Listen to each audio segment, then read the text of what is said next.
That spot's been sitting empty all day. You're being ridiculous. That's what she said. That's HOA board member, my neighbor, standing in her doorway at 11 p.m. while her Escalade sat in my deeded parking spot. Again. I just worked 12 hours, back wrecked, boots still greasy. She smiled at me like I was the problem. File whatever you want, Derek. Nothing's gonna happen. So I let her keep parking there, 37 times. I documented every single one and said nothing, because I wasn't filing a complaint anymore. I was building a trap. $185, one county document, and the most satisfying board meeting this HOA had ever seen. What would you do when the rule maker is the one breaking the rules? Drop where you're watching from. Let's see how many of us there are. Let me take you back to the fall of 2021, because none of this makes sense without the full picture. My name, for the purposes of this story, is Derek Holloway. I'm a 54-year-old maintenance supervisor at a commercial HVAC company outside Raleigh, North Carolina.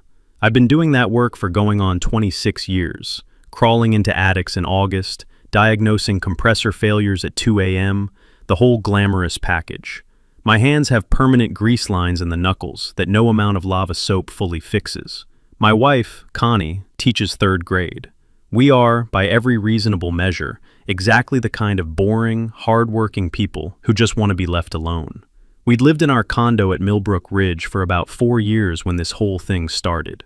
It's a mid-sized development, 140 units spread across 6 buildings, with a small outdoor pool nobody uses after September, and a clubhouse that smells permanently of old carpet and somebody's diffused lavender. The HOA fees were $310 a month, which isn't cheap, but the location was good, the school district was solid, and each unit came with one deeded parking space.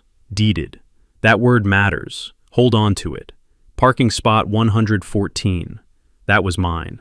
Written right into our purchase agreement, recorded with the county, tied to the deed of our unit like a legal umbilical cord. Spot 114 sat closest to our building entrance, Building C, which mattered a lot to Connie because she'd had 2 knee surgeries in 3 years, and the extra 50 yards to the next available spot wasn't trivial.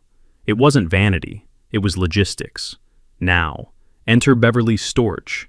Beverly lived in Unit 118, 2 floors above us, and she had occupied a position on the HOA board for what I can only describe as an alarming amount of consecutive years. She was the kind of woman who made eye contact with you just slightly too long, like she was deciding something about you. Mid-60s, always in pressed slacks, drove a silver Cadillac Escalade that she referred to, I am not making this up, as the Caddy, with the warmth most people reserve for a family pet. Beverly's assigned spot was 122, around the corner from mine, slightly farther from Building C's entrance, partially shaded by a dumpster enclosure in summer, and she hated it. I didn't know that yet. I just knew that one Tuesday evening in late October 2021, I came home from a service call in Cary, bone-tired, smelling like refrigerant and burned insulation, and found the Caddy parked in spot 114, my spot. I figured it was a mistake, I genuinely did. I knocked on Beverly's door that evening, politely, no attitude, and mentioned it. She looked at me with that long pause stare and said, very pleasantly, "Oh, I didn't realize it would be a problem." The next night, Caddy, spot 114. I submitted a formal complaint to the HOA management company, Pinnacle Property Services, through their online portal. Response time, 11 days. Resolution. Residents are reminded to respect assigned spaces. A mass email. No names, no enforcement, no follow-up.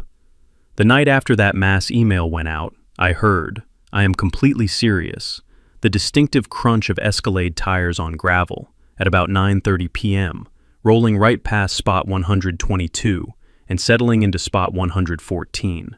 It was almost choreographed. Here's what I didn't understand yet.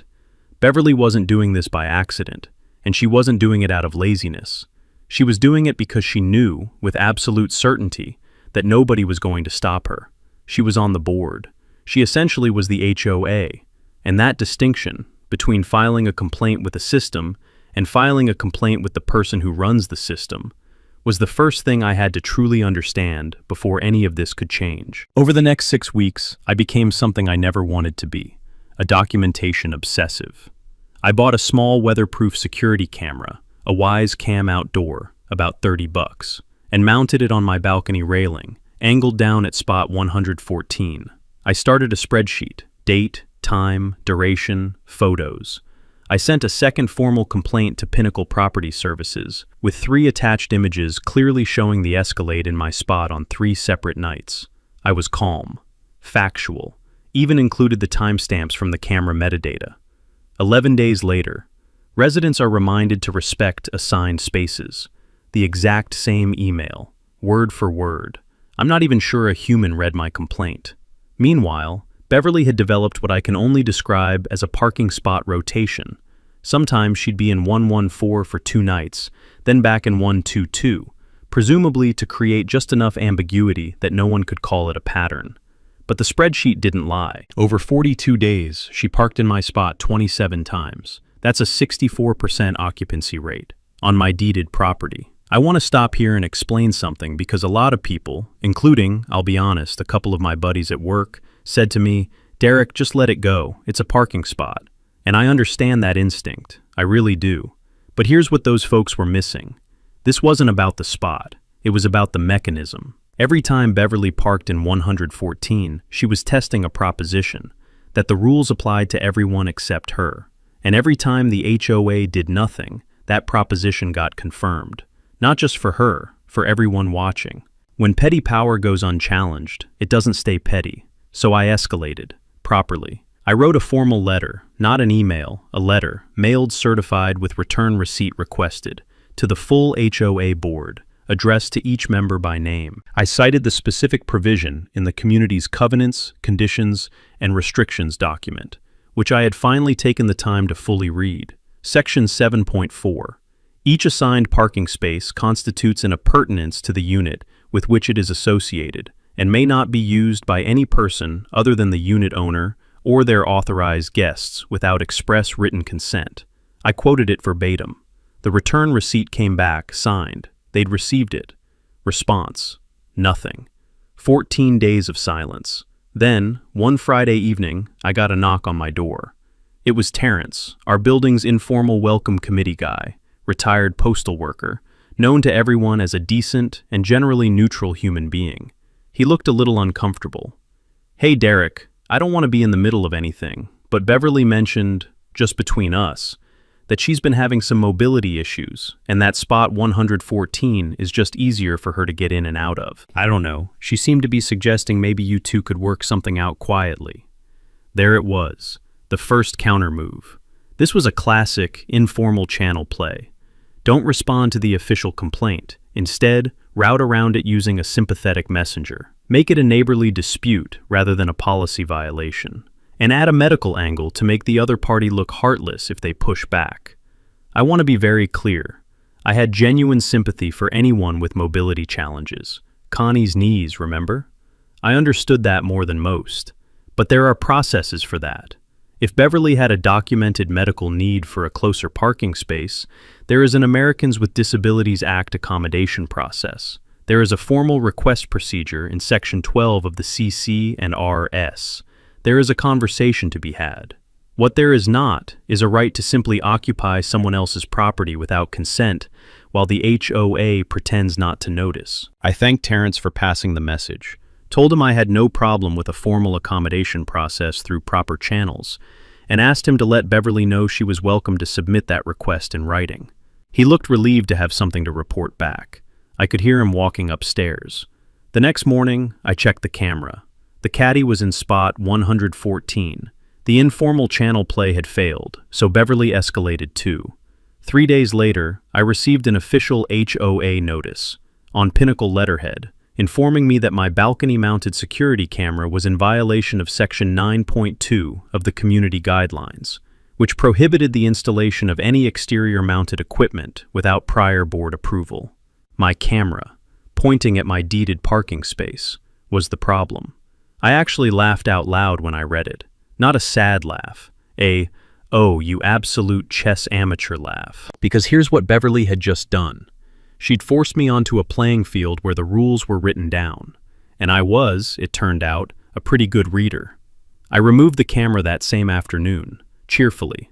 Not because I had to. I'd already looked up Section 9.2, and found it was almost certainly unenforceable against a balcony fixture under North Carolina property law, but because I didn't need it anymore. I had 27 time-stamped incidents already logged. The camera had done its job.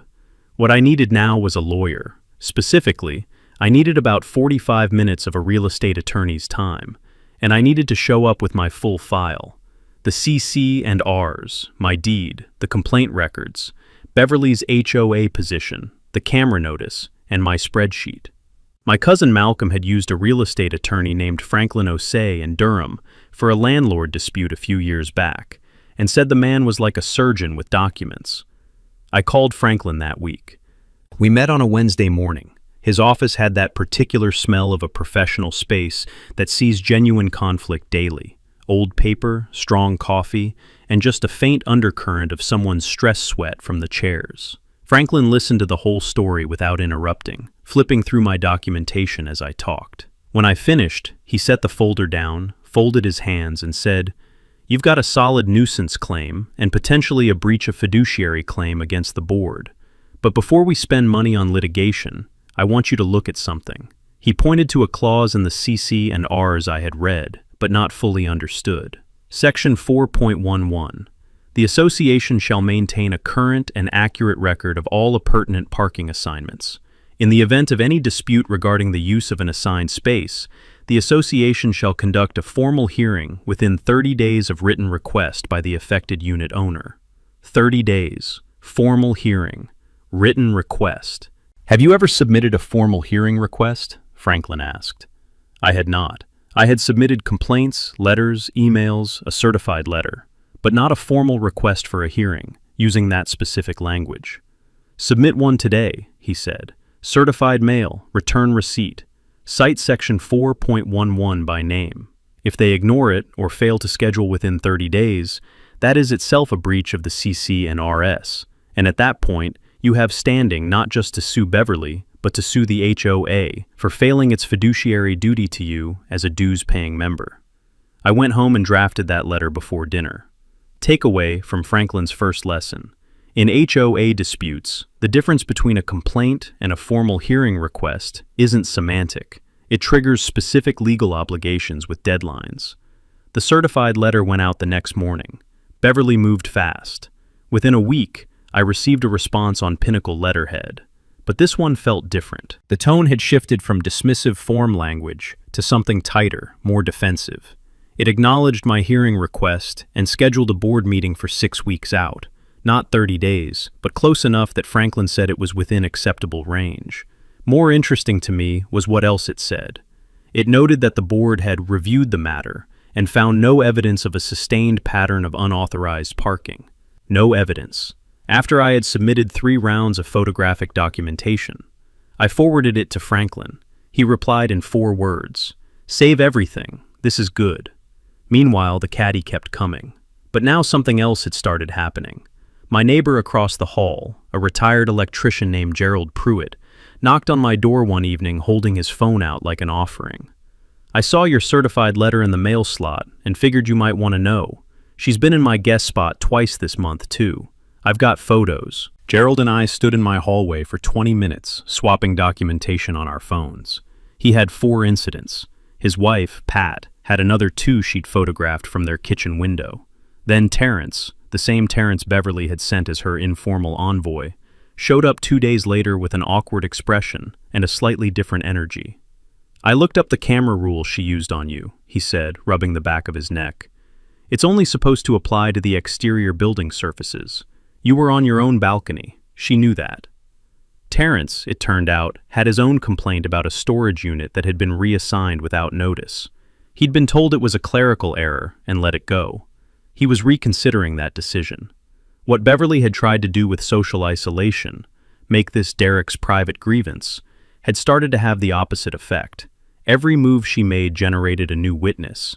Every overreach left a new fingerprint. And somewhere above us in Unit 118, I suspect she was starting to feel the temperature change. The HOA board meeting arrived on a cold Thursday evening in February, held in the clubhouse, the one that smells like lavender and carpet regret. I showed up 10 minutes early with a printed binder. Gerald and Pat Pruitt were behind me. Terrence, wearing a collared shirt like this was church, sat in the third row. There were 6 other residents I hadn't coordinated with who showed up on their own. Apparently, word had gotten around. The board consisted of 5 members. Beverly sat at the center of the folding table at the front, flanked by 2 other members I'd never spoken to, and 2 who I later learned privately disagreed with her on most things, but had long since stopped fighting it. Beverly was in her usual pressed slacks, reading glasses on a chain, radiating the particular calm of someone who has never expected consequences. The meeting opened with routine business: budget approval, pool maintenance schedule, which Beverly moved through at a pace clearly designed to eat the clock. It was 7:40 before my item came up. "Item 6, she said, in the tone of someone announcing a mild plumbing inconvenience. "Resident complaint regarding parking enforcement." I stood up. I had 3 minutes of prepared remarks. I covered the CC and RS citation, the documented incidents, the non-responses, and the key question: was spot 114 my deeded property or not? Simple yes or no. Beverly looked at me with that long blink stare and began what I can only describe as a masterclass in institutional fog. She talked about community harmony. She mentioned that parking enforcement was complex and multifaceted. She suggested my documentation methodology was one-sided. She did not, at any point, say whether spot 114 was mine. One of the quieter board members, a younger woman named Sheila, who I later learned was an accountant, leaned into her microphone and said, "Can we just confirm on the record that spot 114 is assigned to Unit 114-C? Beverly said, "The records speak for themselves." Sheila said, "Then can we confirm the board's enforcement position?" Long pause. "We'll take it under advisement." I had expected this. I sat down. Gerald went next and presented his incidents. Terrence went after that. 3 other residents stood up with issues I didn't even know about. A second deeded space being used as overflow for a resident's landscaping business. A handicap spot being blocked repeatedly. A gate code that had been changed without notice to several residents. The room had turned. Beverly had turned a parking dispute into a referendum on her tenure, and she hadn't seen it coming because she'd never had to. After the meeting, in the parking lot, in the February air that smelled sharply of wet concrete and exhaust, Sheila caught up to me. She spoke quietly. "I'm sorry about what happened in there. For what it's worth, and I want you to know I'm saying this in my personal capacity, not as a board member, I've been concerned about some things for a while." I asked her what kinds of things. She looked at the clubhouse door, then back at me. "I'd like to send you some documents," she said, "through my personal email, not the board account." She went back inside before I could ask anything else. The next morning, I got an email from a Gmail address. Attached were 3 documents. The first was a maintenance invoice from 18 months ago, paid to a landscaping company. The company was owned by Beverly's son-in-law. The second was a meeting minutes summary, internal, not the official published version, showing that a motion to formalize parking enforcement had been raised and tabled 3 times in 2 years. Each time, Beverly had tabled it. The third was something I had to read twice to fully process. A handwritten note in what appeared to be the HOA's administrative files, attached to the original parking assignment records, initialed BS, Beverly Storch, with a note that spot 114 had been flagged for potential reassignment pending unit vacancy. My unit was not vacant, had never been vacant. Beverly, sitting on the board that controlled parking records, had apparently attempted, at some point, to flag my spot for reassignment to herself. She hadn't done it yet, but she'd been building toward it. I forwarded everything to Franklin and called him that night. He picked up on the second ring, which told me he'd been expecting to hear from me. "Derek," he said, "I think it's time we had a conversation about something called adverse possession, and why you're going to make her very, very sorry she ever tried to get cute with a deed." I want to walk you through what Franklin told me, because this is where the story stops being about parking and starts being about property law, and specifically about a very old, very powerful legal principle that most homeowners have never heard of. Adverse possession is a doctrine dating back centuries in American common law. The basic concept: if someone openly, continuously, and notoriously uses a piece of property as if it's theirs, for a statutory period, without the true owner objecting or taking legal action, that person can actually acquire legal title to that property. It's how squatters occasionally win. It's how boundary disputes get resolved. It's been on the books in every state in the Union. Now, here's the wrinkle. In North Carolina, the adverse possession period is 20 years, which was not going to help me. But Franklin wasn't suggesting I use adverse possession. He was suggesting I use the threat of it as leverage. Specifically, the documented evidence that Beverly had been using my space, that the HOA had failed to enforce my rights, and that there was an internal document suggesting a board member had attempted to redirect my deed. That note in the files is potentially fraudulent interference with property records, Franklin said. Even if she never filed it officially, the intent and the notation are discoverable. And here's the part that should interest you. The HOA's management company, Pinnacle, has an insurance policy against board member misconduct. That policy has teeth. Takeaway: HOA board members can be personally liable, and their insurer can be on the hook for actions that constitute fraudulent interference with deeded property rights. But Franklin's real suggestion was more immediate and more elegant. "Look at your deed again," he said. "What exactly does it say about spot 114? I pulled it up. I read it aloud. The unit known as 114C, together with an undivided interest in the common elements and the following limited common element, parking space 114, as shown on the recorded plat." "As shown on the recorded plat," Franklin repeated. "That means spot 114 is on a plat, a recorded government document. It has a legal description, which means you can do something that most condo owners never realize they can do." He paused for effect. I will grant him that. Franklin Osei knew how to pause. "You can record an affidavit of ownership specifically for that parking space, attaching the plat reference, and file it independently with the Wake County Register of Deeds. It becomes a standalone public record, not buried in the condo documents, not subject to HOA administrative review, a hard, county-recorded document that anyone can pull, and that any attempt to reassign that space would have to directly contradict. Cost: approximately $185 in filing fees, plus Franklin's 2 hours of drafting time. Effect: overnight, spot 114 would go from a unit appurtenance buried in HOA paperwork to an independently recorded county document with my name on it. It wouldn't change what I already legally owned, but it would make that ownership visible, public, and bulletproof, in a way that Beverly's internal board maneuvers could never quietly undo.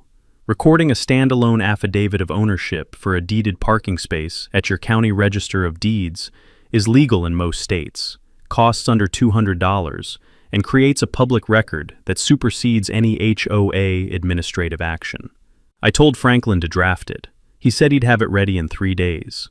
I said, "Make it 2. There's something deeply satisfying about doing careful, methodical work when you know exactly what it's going toward."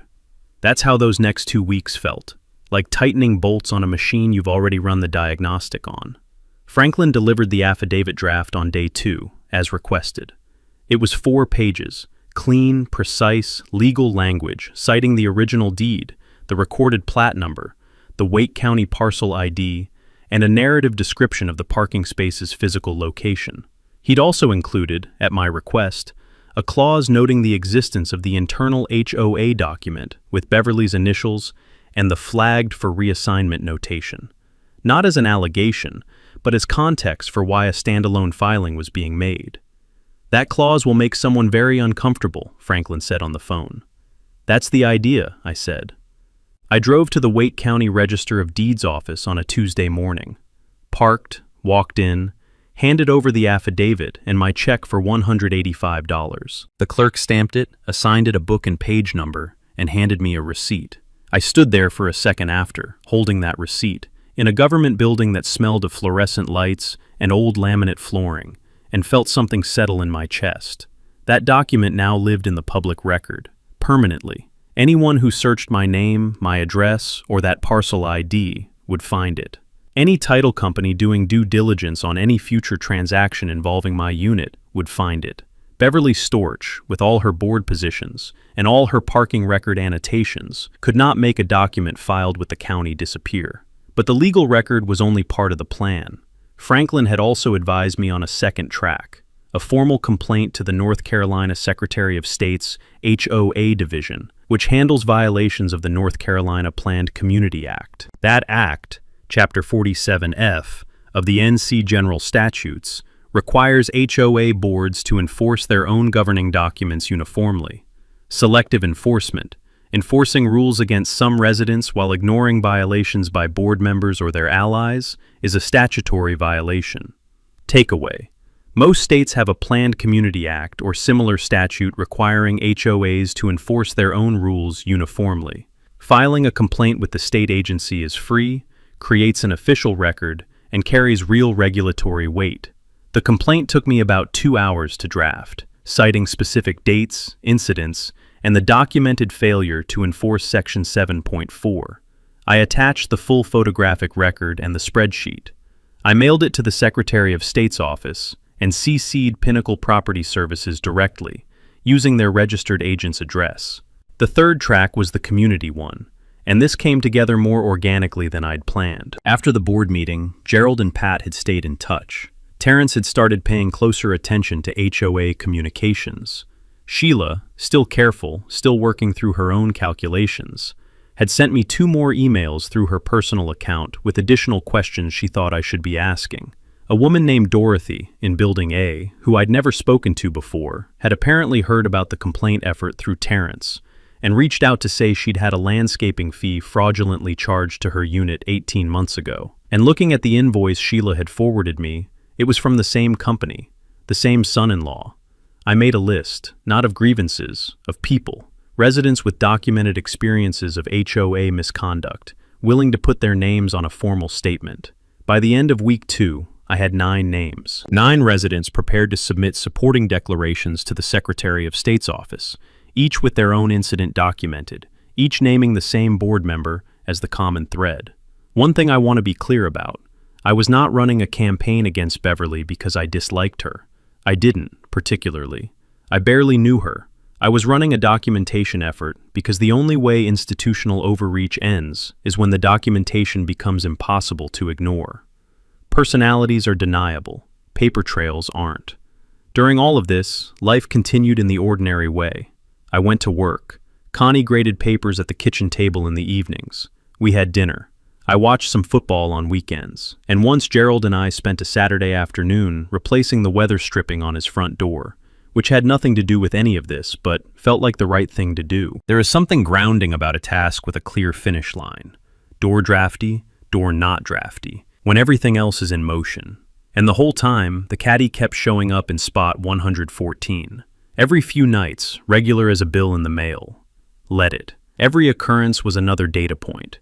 Every data point was another line in the file. And the file was now attached to a document sitting in the Wake County Register of Deeds, with a book number and a page number and my name on it. The machine was running. Beverly found out about the county filing within 10 days. I don't know exactly how, whether Pinnacle flagged it in a title search, whether one of the board members pulled the register as a routine check, or whether someone in her network thought she'd want to know. But I came home one evening to find a folded note tucked under my door, handwritten on notepaper with a small printed floral border. Very genteel. Derek, I understand you've taken some legal steps regarding spot 114. I want you to know I've always been open to a direct conversation, and I'm sorry if you felt otherwise. I do hope we can resolve this neighborly. B. Neighborly. She'd been occupying my property for months while stonewalling every formal process I'd used, and now that a county record existed, we could handle it neighborly. I did not respond to the note. Franklin had advised me, gently but firmly, to conduct all communications in writing and through proper channels from here on. Verbal conversations in hallways leave no paper trail, and people with Beverly's institutional instincts are very good at misremembering what was said. The following week, things escalated in a direction I hadn't anticipated. A resident I barely knew, a man named Craig, who lived in Building D and had never been part of any of our conversations, knocked on my door on a Sunday evening. He was a little shifty in his delivery, starting sentences and redirecting them, and after about 90 seconds of that, I realized he was actually there to deliver a message on someone's behalf. The message, assembled from the pieces, Beverly was prepared to drop the matter entirely if I withdrew the Secretary of State complaint.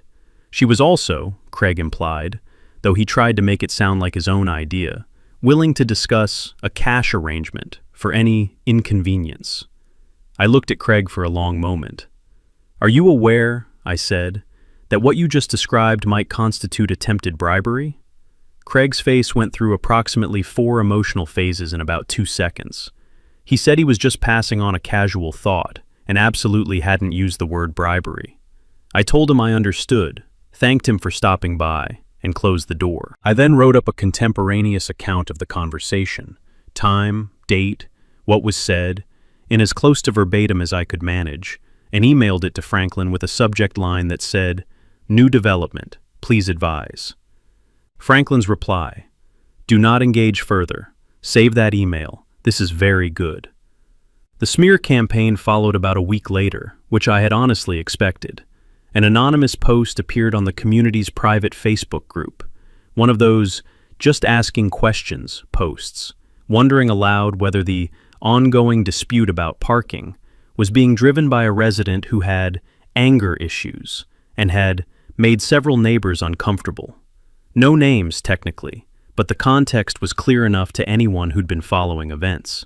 Several people responded in my defense before a moderator, one of Beverly's board allies, deleted the thread, but not before Terrence had screenshotted it, and Gerald, and Pat, and Dorothy. The screenshot count was up to 7 by the time I heard about the post. Here's the thing about a smear campaign in a small community. It only works if people don't already have their own experiences of the person doing the smearing. In a building where Beverly had been the dominant institutional voice for years, most people had at least one story they'd talked themselves out of caring about. The Facebook post didn't make them afraid of me. It reminded them of their own grievances and gave those grievances a context. Dorothy sent a message to our small group chat that evening that read simply, "I've been thinking about this for 18 months. I'm done thinking." She attached a 4-page statement describing the fraudulent landscaping charge in precise detail, including the payment confirmation, the invoice with the son-in-law's company name, and the board meeting where the charge had been approved, with Beverly voting yes without disclosing the family connection. That, Franklin told me when I forwarded it, was not just an HOA violation.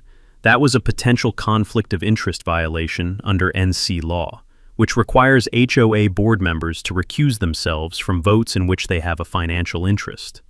"I want you to understand what you may be sitting on," Franklin said, his voice measured and precise, the way it got when he was being careful. "This isn't just parking anymore. This is a pattern of conduct involving board authority, financial self-dealing, and retaliatory action against residents who complained. That is a different class of problem." I asked him what class. "The kind that gets reported to news stations with consumer investigation desks," he said. I opened my laptop and searched for the email address for WRAL's investigative team. I want to tell you what the weeks before the annual HOA meeting felt like, because the texture of it matters. They felt quiet, deliberately, strategically quiet. Beverly had gone silent. No more notes, no more Craig, no more anonymous Facebook posts. The caddy was still appearing in spot 114, though less frequently. Maybe she sensed something had shifted, or maybe it was just the winter weather making her less inclined to care. Either way, the camera, a new one, positioned on a small tripod inside my sliding glass door, which was unambiguously inside my unit, and thus required 0 board approval, documented every occurrence. Meanwhile, the machinery we'd set in motion was running entirely out of sight. The Secretary of State's HOA division had assigned a case number to my complaint and sent a formal acknowledgement requesting documentation from Pinnacle Property Services. That request was not optional. Pinnacle, as the professional management company, faced its own liability exposure if it ignored a regulatory inquiry. I had received a CC of the acknowledgement letter, and I'd noted that whoever handled compliance at Pinnacle had called Franklin's office twice in the preceding week. Franklin, being Franklin, was unhurried in returning those calls. Dorothy's conflict of interest documentation had gone to the Secretary of State's office as a supplemental filing, along with statements from 5 other residents. The case was no longer about one parking spot. It was about a pattern of governance. The WRAL consumer investigator, A woman named Alyssa, who had covered HOA stories before and replied to my email within 4 hours, had asked for a full packet of documentation and had done 2 phone interviews with me and 1 with Gerald. She had not committed to a story, but she was clearly engaged with the material. She asked very good questions about the landscaping invoices. I told no one outside our small group about any of this. The annual HOA meeting was scheduled for the 3rd Thursday of March. Per the CC and RS, it was open to all unit owners, per North Carolina law, and this was a detail Franklin had pointed out that I found deeply satisfying. Unit owners had the right to speak at annual meetings, and the board was required to allow public comment before any vote affecting the community. 3 weeks before the meeting, something happened that I hadn't planned for, but that I should have predicted. 2 of the 5 board members contacted Franklin's office independently, not together, separately. Both wanted to understand their personal liability exposure in the event the Secretary of State investigation found violations. Both had apparently retained their own counsel, who had presumably told them the same thing Franklin was telling me from the other side. The documents were not good for Beverly, and anyone who had voted with her on parking enforcement or on the landscaping contract was potentially implicated. Board cohesion, never strong, was disintegrating. 2 weeks before the meeting, Sheila submitted a formal recusal statement for one of the agenda items, the annual budget approval. Citing a conflict of interest, she declined to specify publicly. This was unusual enough that it generated its own quiet wave of speculation among residents. 1 week before the meeting, a notice went out from Pinnacle, not from the board, from the management company directly, informing residents that a governance review was underway, and that certain HOA administrative actions from the preceding 18 months were being audited for compliance. The word audit in a homeowners association context is the institutional equivalent of a fire alarm. People who had been passively watching started asking questions. People who had never cared about HOA governance started reading the CC and Rs for the first time. Gerald brought me a casserole dish from Pat on the Sunday before the meeting. He stood in my doorway with this big casserole and said, "She made the one with the biscuits on top. She wanted you to know we're with you." I told him I appreciated that more than I could say, which was true. Connie, who had watched all of this from close range, and with the particular patience of a 3rd-grade teacher who has seen every possible variety of human behavior, sat down at the kitchen table that evening with her coffee and looked at me across it. "You know," she said, "when this is over, you should probably find a hobby that doesn't involve spreadsheets." "This is my hobby," I said. She laughed. First genuinely relaxed laugh either of us had had in months. The meeting was 6 days away. The camera was charged. Franklin had a brief. The residents had their statements. Alyssa, from WRAL, had confirmed she'd be in the area that week. I made sure spot 114 was empty the night before the meeting by parking in it myself, which I was entirely entitled to do. For the first time in months, I slept without checking the camera feed before bed. The 3rd Thursday of March arrived cold and clear, the kind of North Carolina late winter evening where the air has a particular bite to it, clean and sharp, like the smell of creek water running fast. The clubhouse lights were on before I arrived. I could see cars in the lot I didn't recognize. Alyssa's news van, discreetly parked at the far end, no logo visible, and a vehicle I later learned belonged to a representative from the Secretary of State's office, who had decided to attend as an observer. I walked in with Connie, Gerald, Pat, Terrence, Dorothy, and 4 other residents. 9 of us, plus Franklin, who had driven up from Durham in a charcoal gray suit that communicated, in the wordless language of professional presentation, that this was not casual. The room was packed. 30, maybe 35 residents, more than any meeting in recent memory, based on what Terrence had told me. Word had gotten around that something was happening, even if most people didn't know exactly what. Beverly sat at the center of the board table. She had dressed up, a dark blazer, her reading glasses on their chain, her posture perfectly composed.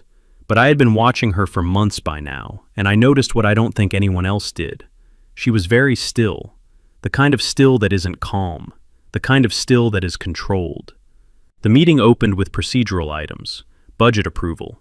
Sheila moved to table it pending the governance review, seconded by another board member. Tabled. Beverly's face remained composed. The chlorine smell from the closed pool drifted faintly through the building's ventilation, a ghost of warmer months. Then the chair opened public comment. I went first. I walked to the microphone, a standing mic on a little stand near the front, and I laid it out, not as a grievance, as a presentation. I had a single printed handout I'd prepared, 1 page, bullet points, which I placed on the table in front of the board and distributed to every resident in the room. It covered the recorded affidavit at Wake County, the Secretary of State complaint and case number, the documented parking incidents, and the landscaping invoices with the family connection. I spoke for 7 minutes. I did not raise my voice once. When I finished, the room was completely silent for about 4 full seconds. Then Dorothy stood up and presented her statement about the fraudulent charge. Gerald presented his incidents. 3 other residents presented theirs. Terrence, who had started this whole thing as Beverly's messenger, stood up and described the storage unit reassignment and the fact that he now understood it had not been a clerical error. Each statement was clear, documented, and brief. Franklin had coached everyone on that.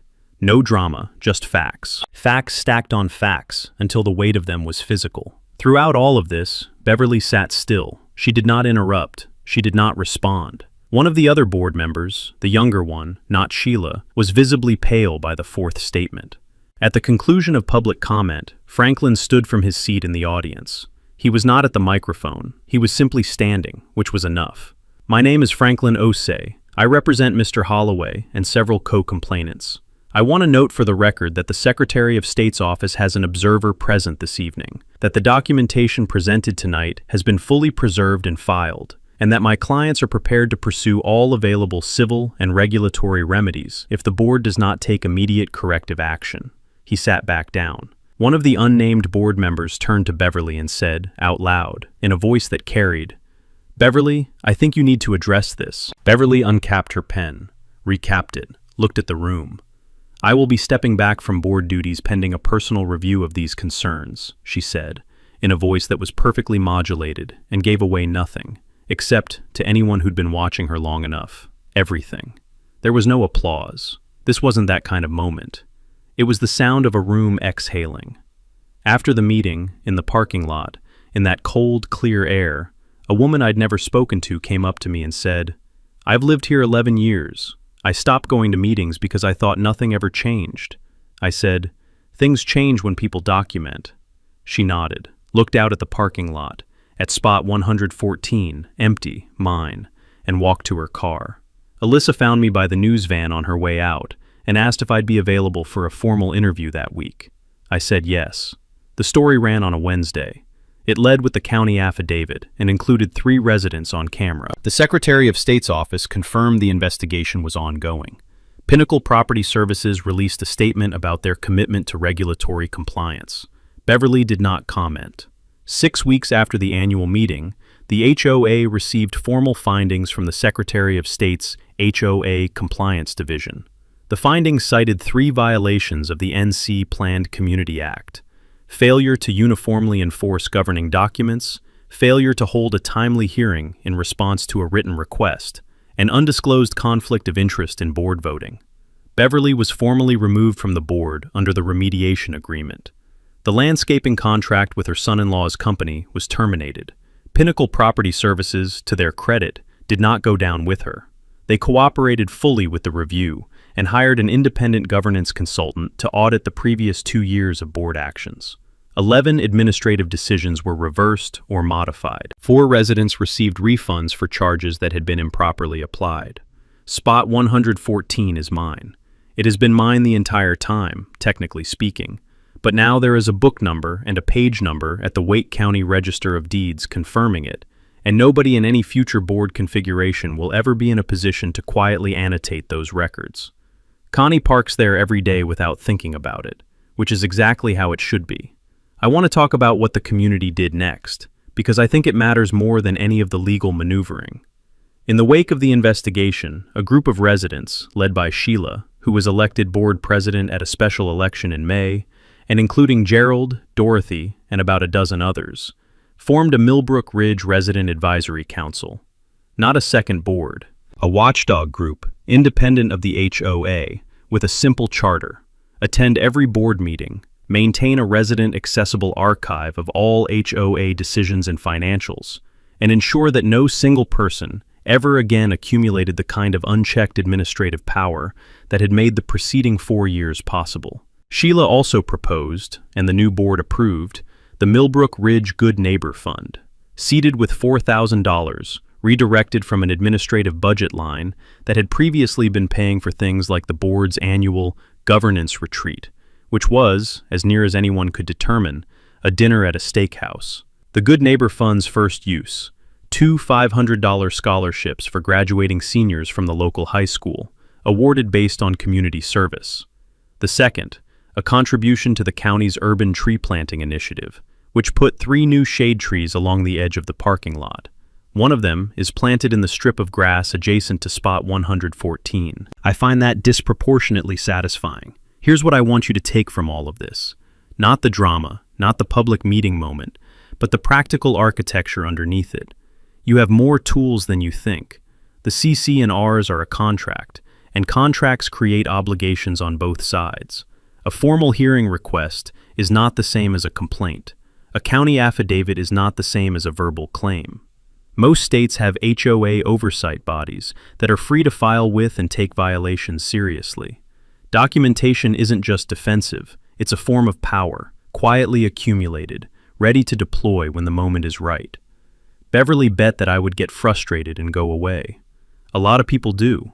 A lot of people have for years, and that's how someone like Beverly gets to run a small fiefdom for a decade. The difference, in the end, was not legal genius. Franklin is excellent, but the law was always on my side. The difference was patience, specificity, and the willingness to sit with the discomfort of a long game until the board was ready to be tipped. I still live at Millbrook Ridge. I still hear the crunch of gravel when people come and go from the lot at night. I still smell the pool chlorine drifting through in summer. Gerald and I have coffee sometimes on weekend mornings and talk about nothing in particular, which is the best kind of conversation. Spot 114 is mine. It has always been mine. Now everyone knows it.